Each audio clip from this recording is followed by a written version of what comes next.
Quand tout devient trop facile, méfie-toi. Ce qui fait le plus peur, ce n'est pas ce qui est arrivé. C'est de se dire que dans les mêmes circonstances, beaucoup auraient fait exactement les mêmes choix sans hésiter. Au départ, tout ressemble à une chance. C'est une succession de choix qui semblait logique jusqu'au moment où l'on comprend que tout était déjà décidé. Bienvenue sur les histoires de contes inspirants. C'était une soirée de février. Hawa était installée au fond du bar avec son amie Fatou. Les deux femmes n'ont encore qu'une anecdote de bureau versée à la main. Franchement, si je reste une semaine de plus dans ce service, je craque, lance Fatou en levant son verre. Hawa sourit mais son regard errait déjà dans la salle. L'endroit était chic, rempli de gens qui semblaient n'avoir aucun problème d'argent. Ce genre de lieu où l'on se sent à la fois à sa place et un peu en décalage. Un serveur s'approche. Ces verres sont pour vous. Fatou fronça les sourcils. Pour nous? Le serveur désigna discrètement une table un peu plus loin. Un homme les observait calmement. Costume impeccable, allure tranquille. Il ne fit aucun geste excessif, se contenta d'un léger sourire. Oh, intéressant, murmura Fatou en se penchant vers Hawa. Il a de la classe lui. Hawa haussa les épaules. Ne commence pas, mais elle ne put s'empêcher de jeter un coup d'œil de son tour. Quelques minutes plus tard, l'homme se leva et s'approcha de leur table. Bonsoir, j'espère ne pas vous déranger, dit-il d'une voix posée. Je voulais simplement m'excuser si le geste était trop direct. Pas du tout, répondit Fatou avec un sourire malicieux. On ne refuse jamais un verre offert avec élégance. L'homme rit doucement. Je m'appelle Mamadou. Fatou, répondit-elle aussitôt avant d'ajouter en désignant Hawa. Et elle c'est Hawa. Mamadou posa alors son regard sur Hawa sans insistance. Enchantée Hawa, répondit-elle simplement. Ils échangèrent quelques banalités. Mamadou parlait calmement. Vous venez souvent ici? Demanda-t-il. Non, répondit Hawa. C'est plutôt un endroit exceptionnel pour nous. Alors, vous avez bien fait de venir ce soir, dit-il en souriant. Fatou observa la scène en silence, puis se leva. Je vous laisse discuter 2 minutes, je reviens. Elle adressa à Hawa un clin d'œil appuyé avant de disparaître vers le bar. Un léger silence s'installa. Votre amie a l'air protectrice, remarqua Mamadou. Elle l'est, répondit Hawa en riant. Quelqu'un doit bien l'être. C'est une bonne chose, dit-il. Quand Fatou revint, la conversation avait déjà pris un ton plus personnel. Mamadou jeta un coup d'œil à sa montre. Je ne veux pas monopoliser votre soirée, mais si ça vous va, j'aimerais beaucoup revoir Hawa. Il sortit une carte et la posa sur la table sans obligation. Appelez-moi quand vous en aurez envie. Hawa prit la carte, hésita une seconde puis la glissa dans son sac. D'accord, répondit-elle. Mamadou sourit. J'espère que ce sera bientôt. Il les salua et s'éloigna. Fatou fixa Hawa, les sourcils relevés. Alors là, celui-là, il est différent. Hawa regarda la carte une dernière fois et sourit. Elle mit 3 jours avant d'appeler Mamadou, pas par stratégie, juste parce qu'elle hésitait. Quand elle le fit, il répondit presque aussitôt comme s'il attendait cet appel. Hawa, je me demandais quand tu allais le faire, dit-il simplement. Elle sourit sans savoir pourquoi cette phrase la rassurait autant. Ils parlèrent longtemps ce jour-là et sans s'en rendre compte. Hawa venait de faire le premier pas. A eu début. Mamadou l'appelait sans jamais envahir. Les rendez-vous se succédèrent naturellement. Un déjeuner improvisé là, parfois un restaurant où Hawa n'aurait jamais mis les pieds seul. Il ne l'appréciait pas, il ne demandait rien en retour et c'est précisément ce qui l'a mise en confiance. Peu à peu, Mamadou entra dans sa routine. Et elle se souvenait de ce qu'elle aimait manger. Il remarquait quand elle était fatiguée avant même qu'elle ne le dise. « Tu travailles trop », lui murmura-t-il un soir en posant une main rassurante sur la sienne. « Laisse-moi t'aider un peu. » Au début, Hawa refusa. Puis elle finit par accepter. Un week-end dans un hôtel confortable. Des sacs laissés discrètement sur le lit rempli de vêtements neufs. Un soir, Hawa et Fatou étaient assises dans un petit restaurant après le travail. Fatou observa Hawa quelques secondes. « Bon, lança-t-elle enfin, on en parle ou tu comptes continuer à sourire comme ça toute la soirée ?» Hawa leva les yeux, surprise. Commence à sourire. Comme une femme qui voit quelqu'un. Hawa éclata de rire. Tu exagères, Fatou. Fatou croisa les bras. Tu regardes ton téléphone toutes les 2 minutes, c'est lui? Monsieur Dubar. Awa hésita puis hocha la tête. Oui, Mamadou. Alors, demanda Fatou aussitôt. Dis-moi tout. Depuis quand tu sors avec ton sugar daddy? Ce n'est pas mon sugar daddy, protesta Awa. On apprend juste à se connaître. Bien sûr, dit Fatou. Il t'apprend aussi à voyager et à mieux manger. Non, Awa soupira, je n'ai rien demandé. Fatou sourit et il est riche aussi. Awa éclata de rire. Tu es impossible toi. Peut-être, répondit Fatou en souriant. Mais tu n'as jamais l'impression que tout ça va trop vite? Non, je ne pense pas. Mais promis, si ça devient bizarre, je te le dirai. Fatou leva son verre à Awa et à son sugar daddy mystérieux. Awa trinqua en riant. Les jours suivants, Mamadou commença à parler d'avenir. Tu sais, j'ai pris une villa déjà meublée pour toi.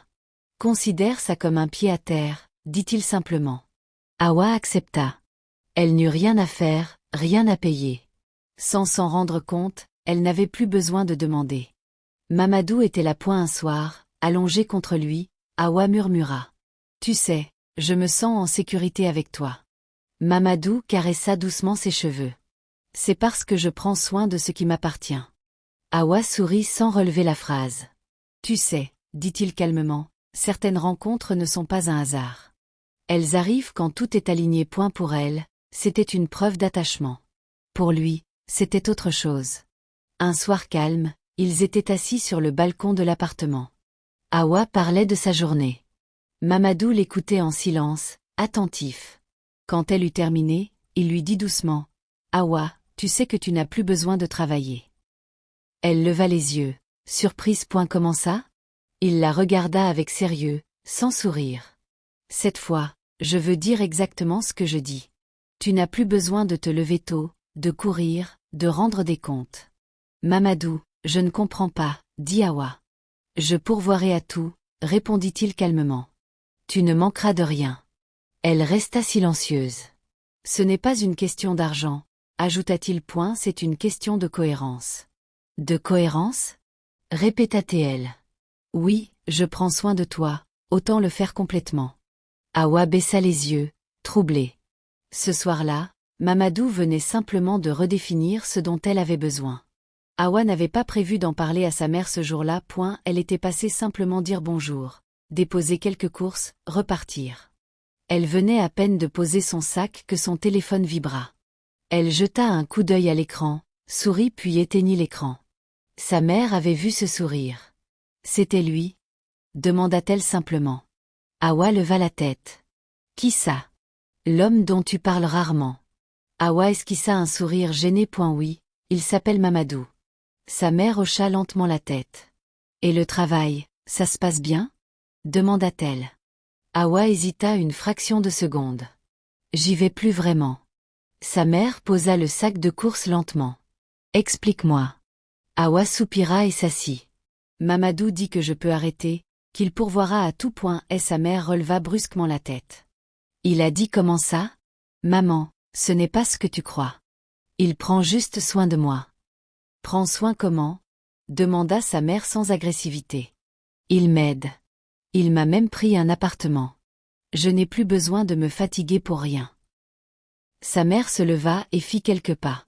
Les hommes qui promettent de tout prendre en charge ont souvent quelque chose derrière la tête. Tu ne le connais pas, répondit Awa plus sèchement qu'elle ne l'aurait voulu. Justement, dit sa mère en se tournant vers elle. Et toi non plus. Awa se leva à son tour. Tu te fais des idées. Il ne m'a jamais rien imposé. Et sa mère s'approcha, posa les mains sur ses épaules. Écoute-moi bien Awa. Quand quelqu'un t'offre tout, c'est qu'il prépare le moment où il pourra tout reprendre. Awa détourna le regard. Tu dramatises maman. Peut-être, dit sa mère, mais fais attention quand même. Quelques jours plus tard, Awa invita Fatou à passer la soirée chez elle. Elle voulait lui montrer où elle vivait désormais et lui présenter probablement Mamadou. Fatou entra dans la villa et s'arrêta net. Waouh! Elle fit lentement un tour sur elle-même. Bon, dit-elle en riant, si je disparais ici, dites à ma mère que j'aime le calme. Awa, tu vis ici? Awa sourit, un peu gênée. Oui, enfin pour le moment, point pour le moment, répéta Fatou en éclatant de rire. Mais c'est énorme. On dirait une maison de vacances. Elle posa son sac, passa la main sur le canapé, observa la hauteur sous plafond. D'accord. Elle se tourna vers Hawa, les bras croisés. Ton sugar daddy joue clairement dans une autre catégorie. Arrête, répondit Hawa en riant. Il exagère, c'est tout. Comme pour la contredire, Mamadou apparut dans l'embrasure de la porte avec un plateau. Vous devez avoir faim, dit-il calmement. J'ai fait quelque chose de léger. Il cuisine aussi, lança Fatou faussement outré, puis en lui tendant la main, Fatou, la copine effectivement jalouse. Mamadou sourit et posa le plateau. Oui, bien sûr que je me souviens de toi. Au bar. Il fit un signe de tête. Mamadou s'assura que Hawa était bien installée, ajusta un coussin derrière son dos. Fatou observa la scène en silence. D'accord, murmura-t-elle. Là, on est clairement sur du service 5 étoiles. Mamadou s'éloigna pour répondre à un appel. Fatou se pencha aussitôt vers Hawa. Dis-moi juste une chose, chuchota-t-elle. Ton sugar daddy, il n'aurait pas un ami par hasard. Hawa éclata de rire. Fatou, non mais regarde-toi. Insista-t-elle, le lieu, l'attention. Si c'est ça la vie, je veux bien m'inscrire. Mamadou revint. Tout va bien? Demanda-t-il. Parfaitement. Répondit Fatou en souriant. Hawa a beaucoup de chance. Il posa un regard bref sur Hawa. Oui, dit-il simplement, je veille à ce qu'elle ne manque de rien. Fatou hocha la tête impressionnée. Ça se voit. Hawa sourit. Pour elle, cette scène était rassurante. Même Fatou approuvait. Après le départ de Fatou, la villa retrouva son calme. Hawa resta un moment seul dans le salon, encore amusée par les remarques de son ami. Ses plaisanteries sur Mamadou. Quelques semaines plus tard, Mamadou l'appela un soir. La fin d'année est dans quelques semaines et le temps passe vite. Tu es occupé ce week-end? Demanda-t-il calmement. Non, répondit Hawa. Pourquoi? J'aimerais qu'on s'échappe un peu avant les fêtes, dit-il. J'ai une villa hors de Dakar, un endroit calme. Hawa sourit. Encore une? Oui, répondit-il simplement. Puis comme s'il parlait d'un détail sans importance. Tu pourrais venir avec Fatou. Fatou répéta Hawa, surprise mais flattée. Bien sûr, dit-il. Et moi, je viendrai avec un ami. Il ne chercha pas à la convaincre. Il n'expliqua pas davantage. Il posa l'idée et la laissa mûrir. Hawa accrocha avec l'impression que ce programme tombait parfaitement bien. Cela apparut comme une simple parenthèse avant les fêtes. Le soir même, elle appela Fatou. Tu fais quoi le week-end prochain? Demanda-t-elle d'un ton détaché. Rien de prévu. Pourquoi? Répondit Fatou aussitôt. Mamadou a une villa hors de la ville. Il m'a proposé de venir et de t'inviter aussi. Un silence puis un petit rire à l'autre bout du fil. Attends, ton sugar daddy m'invite effectivement. C'est juste une escapade, répondit Hawa en souriant. Une escapade dans une villa, reprit Fatou. Je veux bien faire un effort. Le jour J arriva. La villa était encore plus impressionnante que Hawa ne l'avait imaginé. Isolée, entourée de nature, un endroit hors du temps. Ah ouais, dit Fatou en sortant de la voiture. C'est vraiment magnifique. Mamadou sourit sans répondre. Son ami Abdoulaye était déjà là. Un homme discret, peu bavard. Les présentations furent rapides. À l'intérieur, tout respirait le confort. Table dressée avec soin. Fatou se pencha vers Hawa. Promets-moi un truc. Quoi? Si jamais on se réveille pas demain avec mal à la tête, elle sourit. C'est que c'était vraiment une mauvaise idée. Hawa rit, tu regardes trop de séries. Le dîner se passa dans une ambiance détendue. On parla de voyages, de projets pour la fin d'année. Les verres se remplissaient souvent. Hawa remarqua à peine que Mamadou insistait pour servir lui-même. Il en profita pour glisser un somnifère dans les verres des filles. Fatou plaisanta, rit, trinqua. Peu à peu, une chaleur agréable envahit les corps. Les rires devinrent plus lents. Je crois que ça m'a monté à la tête, lança Fatou. Hawa aussi. Moi aussi. Les paupières se firent lourdes. La dernière chose dont Hawa se souvint, Ce fut Mamadou lui souhaitant une bonne nuit. Quand Hawa et Fatou sombrèrent complètement dans l'inconscience, leurs corps furent transportés dans une pièce fermée réservée uniquement à cet usage. Elles furent allongées au sol avec soin. Mamadou et son ami se tinrent face à face quelques secondes puis commencèrent à réciter des incantations. À mesure que la récitation avançait, la lumière vacilla légèrement. Puis un à un, les autres hommes du cercle apparurent et le dernier arrivé, le marabout. Tous baissèrent légèrement la tête. Le marabout prit la parole. Le sacrifice pour la fin de l'année a déjà commencé. Le cycle est ouvert et ce soir, Mamadou et Abdoulaye doivent offrir ce qui a été choisi. Les deux s'inclinèrent. Nous sommes prêts, dirent-ils d'une seule voix.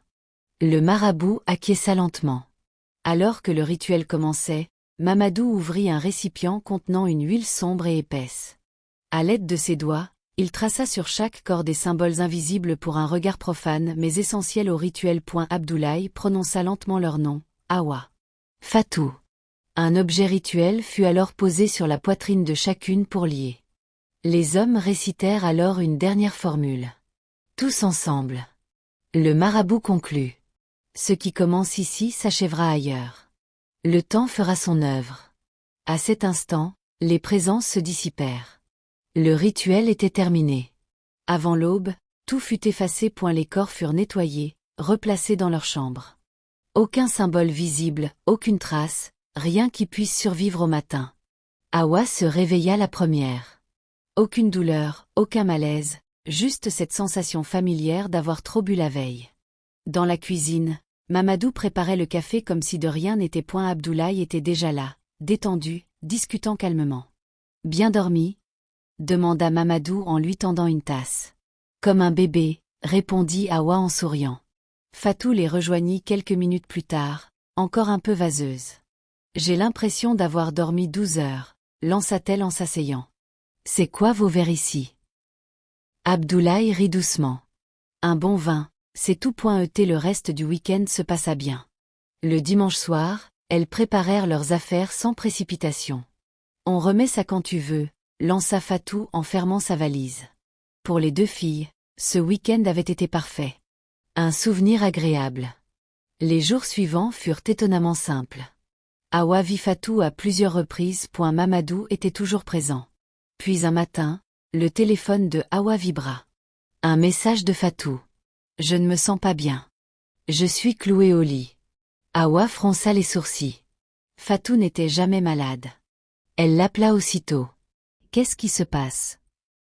J'ai mal au ventre, répondit Fatou d'une voix faible. Vraiment mal depuis cette nuit. Tu as vu un médecin? Pas encore. Je pensais que ça passerait. Hawa n'hésita pas. J'arrive. Chez Fatou, l'appartement était plongé dans le silence.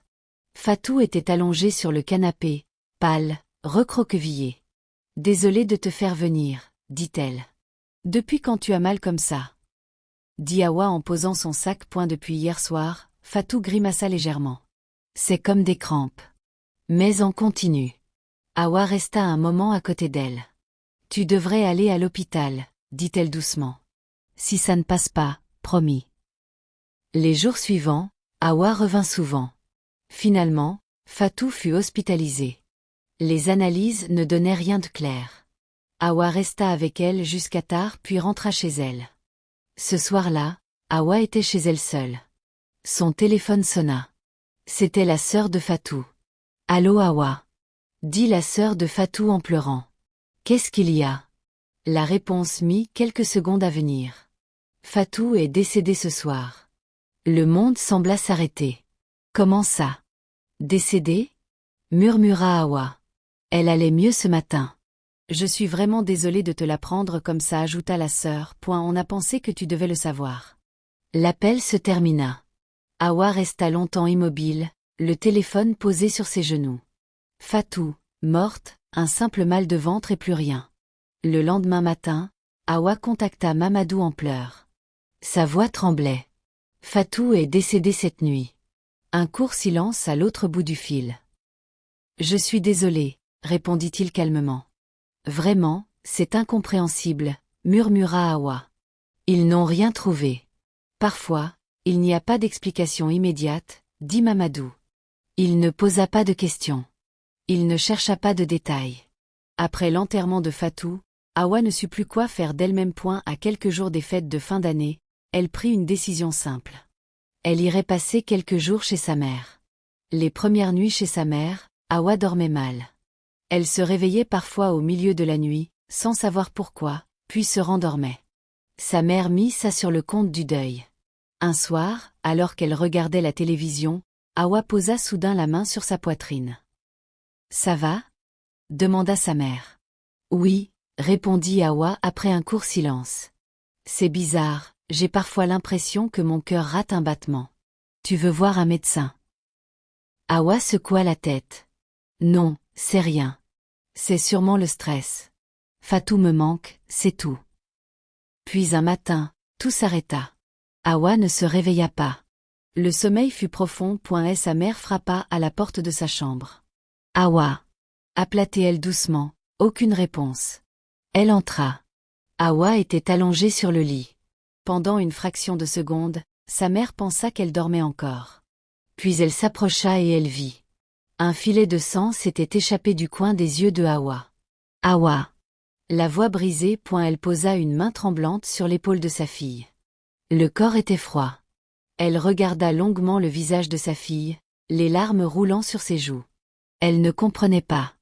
Elle repensa à chaque mot qu'elle n'avait pas su imposer, à chaque silence accepté. Les semaines passèrent, la nouvelle année commença et quelque part, loin de là, Mamadou était assis dans un bar. Et elle observa une jeune femme assise seule. Il se leva, s'approcha. « Bonsoir. » La jeune femme sourit. Ils discutèrent quelques minutes. Avant de partir, Mamadou sortit une carte de sa poche et la lui tendit. « Appelle-moi quand tu veux, sans obligation. » Elle la prit. Mamadou s'éloigna tranquillement en souriant. Tous les pièges ne font pas de bruit. Certains se referment dans le confort.